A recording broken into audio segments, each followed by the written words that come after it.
Hello. Good morning. So you had mentioned to me the other day that you've in recent years or months you've had the opportunity to speak about George at his funeral, and can you just tell us a little bit about what you shared with people there? Yeah, well, first of all, I didn't see George as often after he moved to Toronto, but we'd get together and work on different things. Like we co-produced the play Night of the Living Dead live in Toronto, so we were there quite a bit over a 2-year period. We'd always get together and have dinner and drinks and talk about old times, and a million laughs anytime you were with George. We are all that way, me, Russ Striner, and George. And when we were at a convention in March of 2017, and it was Night of the Living Dead was kind of the featured thing, and so there were probably 8 or 9 tables, all Night of the Living Dead people, and I was talking with Richard Ritchie at the table next to mine, and Richard worked with us on some films, including Night of the Living Dead. He didn't do a whole lot as far as working crew or anything, but he was the ghoul that when the window shatters and they're clawing at the rifle and the hand is being sliced up and all that, and then Dwayne shoots him in the chest and he goes down, but he gets back up. And when he's shot in the head, he stays down, which was the first time we got across to people that yes, you had to shoot them in the head or somehow destroy the brain. So we're talking about that, and then when we did the remake in 1990, George and I were trying to come up with things to dress up the ending of the movie, just different things.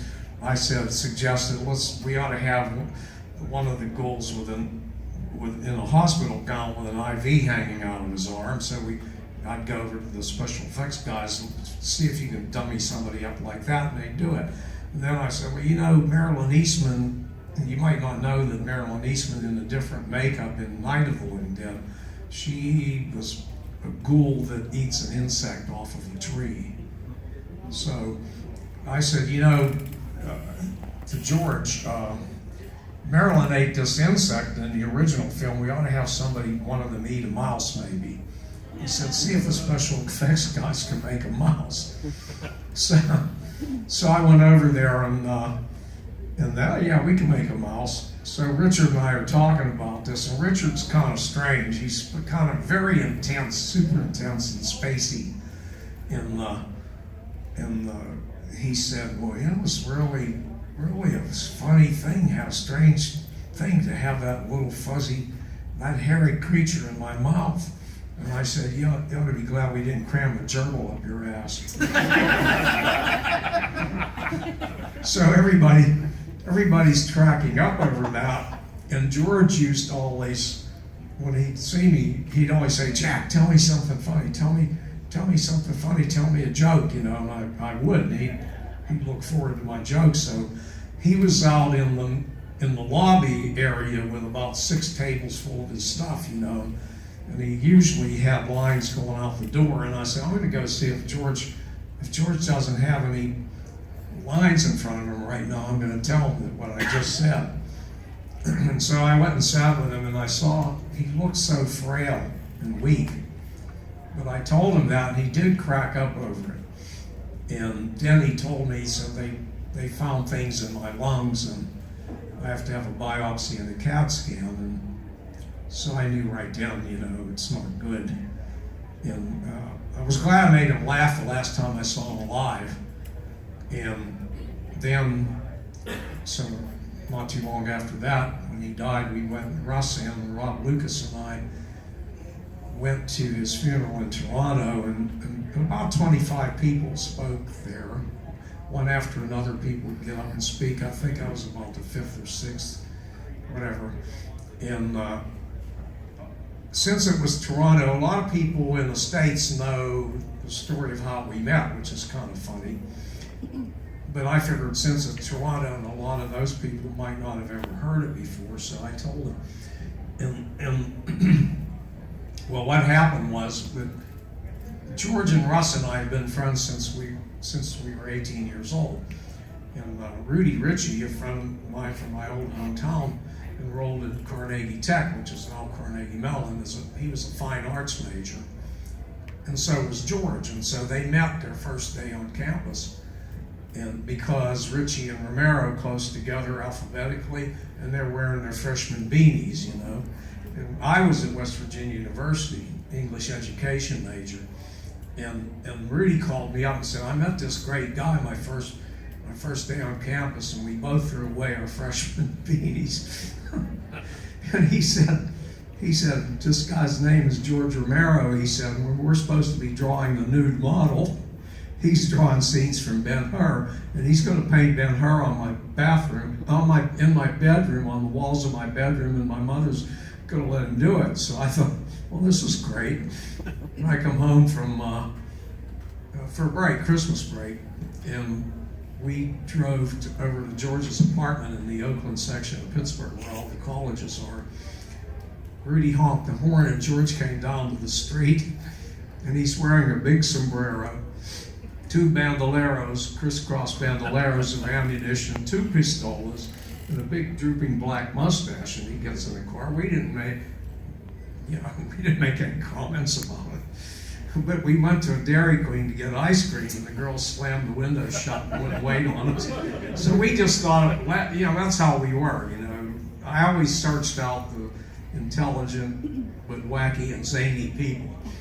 And as far as I was concerned, George fit that category.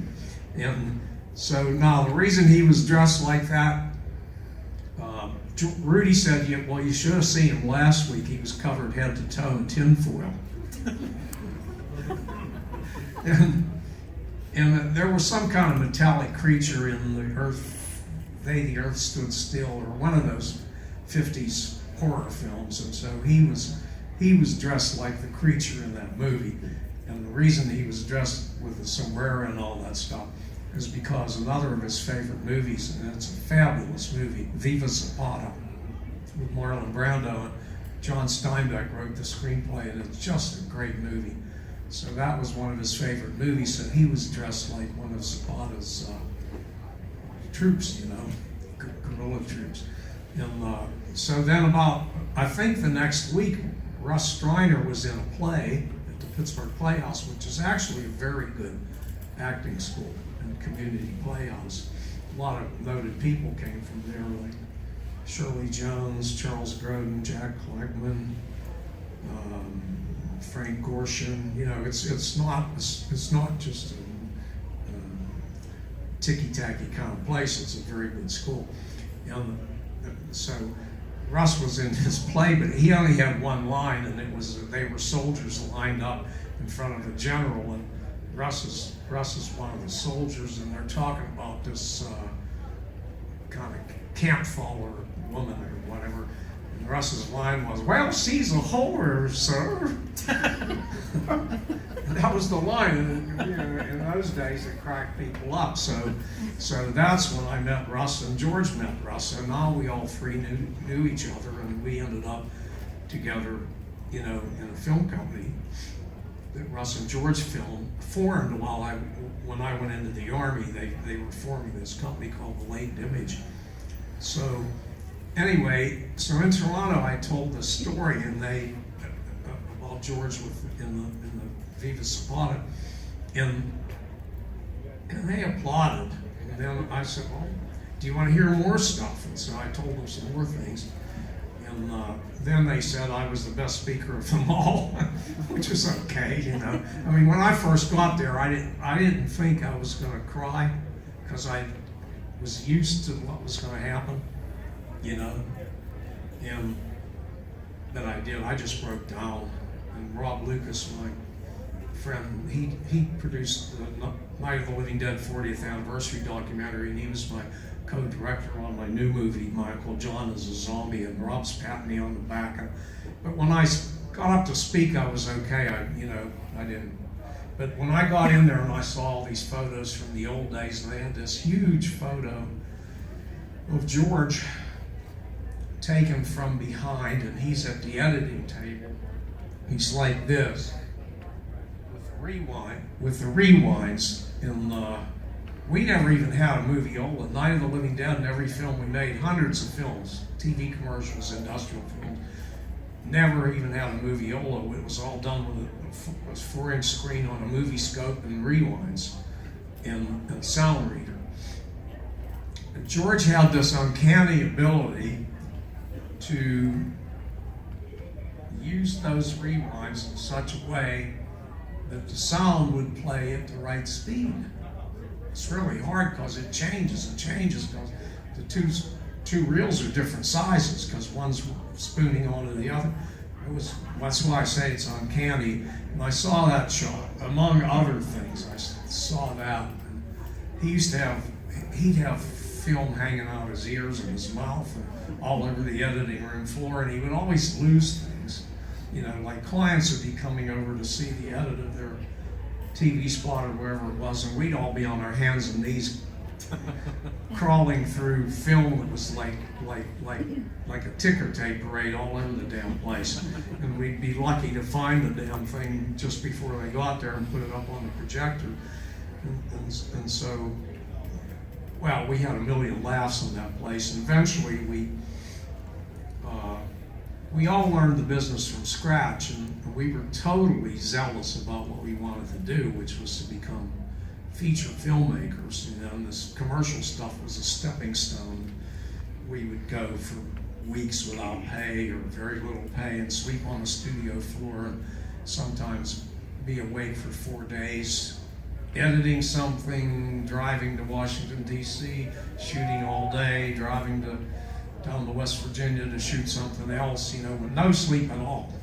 And that's how we worked. But by the time we finally bought a 35 millimeter camera, we had walls covered with awards for our work. We were really proud, and, you know, we were extremely proud and zealous about our work. And when we made that film, nobody needed to be told what to do. You know, we just knew. Because every film, whether it's a little TV spot or whatever, they all have to be cast, and they have to be propped, and they have to be costumed, and their sets have to be built, designed, or located, and they have to be scored. And so every film you do, even if it's a 60-second TV spot, is another lesson in filmmaking. And besides that, it has to go on the air, and it has to compete with the best that's out there, because, you know, the client can't. You don't want the client bouncing it back in your face. So, and we won all these awards going up against big budget stuff. I always say we were a very tight-knit production unit by the time we made Night of the Living Dead. And there were only 5 of us in that little company. We would hire stringers sometimes if we needed an extra hand. But if I was the director on a TV commercial or political documentary, whatever it was, I was also the cameraman, and I edited them. You know, that's how we had most of the time, 4-man crew. And it would be the cameraman director, who also would be the editor, and sometimes the producer too. And then we'd have usually Gary Striner, Russell's brother, was our sound man, one of the best location sound people and mixers I've ever worked with. And then we'd have somebody that was maybe his main job would be the lighting, you know, but we all pitched in with all of that. So basically 4-man crew. And then you get up to something like the Night of the Living Dead remake in 1990. And back when we did the first film, there's 5 or 6 of us there. And I had to get in ghoul makeup because I'm loading magazines and shooting backup camera and stuff, and nobody was there to be the ghoul. So I get in this makeup with Carl Hardman helped with.